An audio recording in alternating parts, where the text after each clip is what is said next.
Sana po sa ating lahat. Isa ba? United in Christ. Stronger in faith. Stronger in faith. United in Christ. Ngayon po ay bakasyon, period ng bakasyon dahil very long weekend. So kaya po kanina umaga, sabi ko po, ay uwi ko muna, sabi ko sa mga anak ko, tara punta muna kayo ng Tipolo. Pero shortcut tayo sa AUP. Kasi po ngayon po ay sa AUP ay family camping na CLC. So nandun po sila, so tinala ko po yung mga kapatiran po namin doon sa Tipolo. Masaya naman ako nakita sila, pati yung mga pathfinder lang dating maliliit ay ngayon malalaki na. So ngayon po ay ating pong pag-uulay-ulayan ng Chapter 9 ng Steps of Christ na may pamagat na The Word and the Life. So dito po sa Chapter 9 po ay tayo po ay pinaalalahanan na ang buhay Kristiyano ay hindi lamang tumatanggap ng pagpapala ng Panginoon, kundi ito din ay ating binabahagi bilang sa pamamagitan ng pag-ibig, buhay natin bilang isang lingkod. So bago po sa kapitulo ito ay pinapakita or pinapaliwanag ni Ellen White na or nag-uumpisa siya sa pagpapaliwanag na kung saan ang ating Panginoon ang siyang source ng ating buhay, source ng ating liwanag at source ng ating kaligayahan. Katulad ng isang sunshine na nagbibigay buhay sa isang halaman at kayo din sa ating bilang mga tao at kayo din ang agos ng tubig na nagbibigay sa atin ng buhay at nagre-replenish sa atin. Ang kanyang mga pagpapala ay meant to be shared. Diba? Minsan kasi pag yung mga bata, parang nai-instinct ang mga bata na pag sila ay nakatanggap ng something ay gusto nila ay sa kanila lamang. Ano po? So yun po yung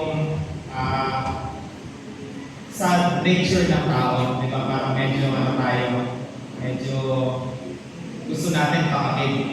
Pero ang buhay daw ng, ang pagpapala daw sa pinapagalaw sa atin ng Panginoon ay dapat daw ito ay ibinabahagi. Na kung saan, kung pag-ibig ng Diyos ay nasa ating mga puso, ay hindi dapat nananatili lamang sa ating puso, kundi dapat daw ito ay natumal na mga agos. Ito ay sabi, showers of blessing. Kung ito ay nananatili sa atin, ay talagang at hindi natin ito binabagay, nilalabas para mapumapaw siya. At kung hindi natin i-share ay ito ay nakukulong, di ba? Pag ang isang sinampay ay hindi tuyo at yung in-store ay sa halip na kahit ito ay isang katutak na downing ang ilagay, eh pag hindi ito napilan o hindi ito nailabas sa araw ay babaho. So ganun din daw po ang paliwanag sa atin ito na ating chapter na yung gabi nito. At ang totoong connection sa ating Panginoon ay nagre-result din ito ng outward blessings. So ibig sabihin, pag tayo ay connected sa Kanya, tayo ay pinagpapala. At ito yung nakikita sa panlabas natin na kalagayan. Christ's example of selfless service. So wala nang iba tayo na example or halimbawa na selfless service kundi walang iba kundi ang ating Panginoong Jesucristo. So kung mapapansin nyo, yung kanyang buhay ay hindi siya nabuhay sa comfort. Ano po? Dahil nung siya ay nabuhay dito sa lupa, hindi naman sila, pinili niya na hindi mabuhay ng may karangyaan. Pinili niya mabuhay ng isang simpleng tao. Pinili niya mabuhay na maging isang simpleng karpentero. At pinili niya rin na iligtas ang iba kapalit ang kanyang sarili. So, Christ endured hardships, He endured rejection, at He endured the cross para sa lahat ng sangkatauhan. At ang kanyang mission ay maliwanag.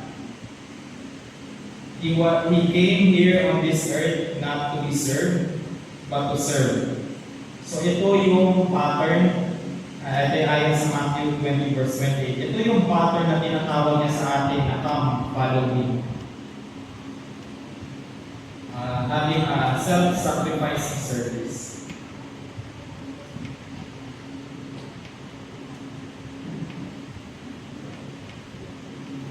So love naturally leads to action.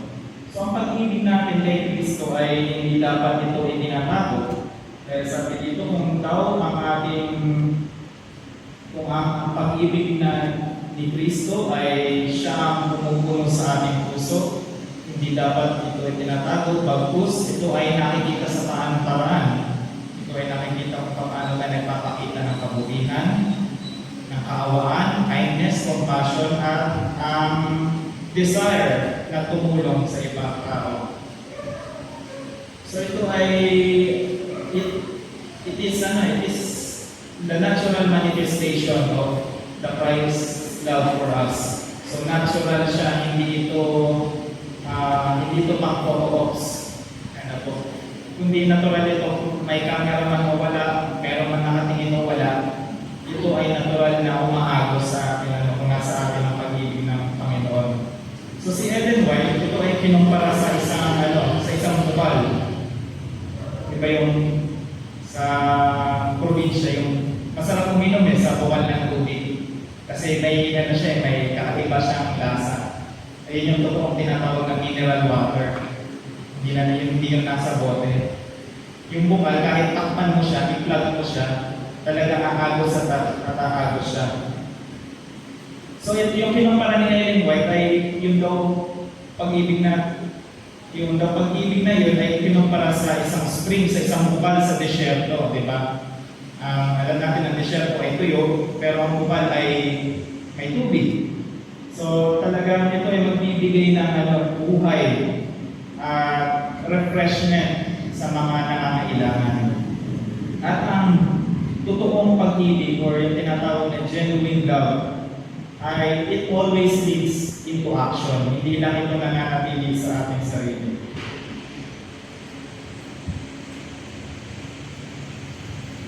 So sinasabi, if your faith never affects others, ang sabi po sa ating pag-aaral ay it may not be yet real. So dapat ito ay tayo ay nakakaroon ng influence pag tayo ay may pag-ibig na ating Panginoon. So sharing Christ is a natural response.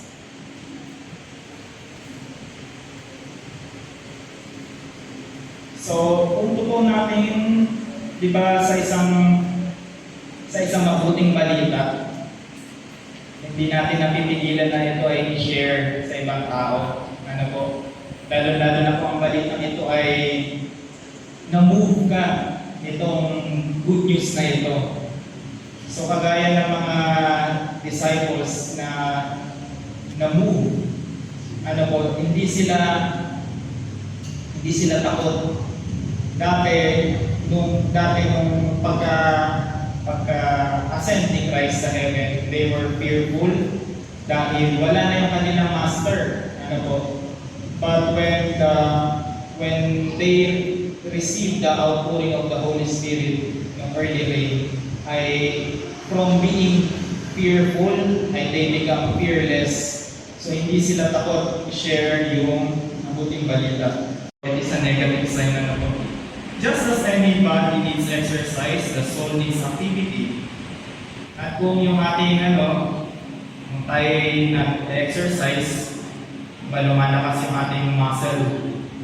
Lumalaki yung ating muscle. At the same time, kung tayo ay hindi natin ginagamit yung ating muscle, ito ay tinatawag sa nagkakaroon ng atrophy or nag-shrink instead of growing. Ito ay nag-decrease ng kanyang size at lumiliit.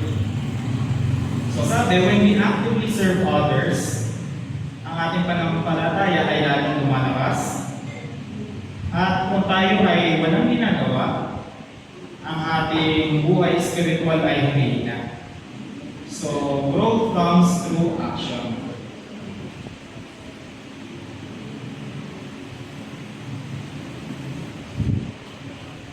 At sasabihin na hindi ako marunong magsalita, hindi ako marunong hindi ako magaling umawit, hindi ako ganito.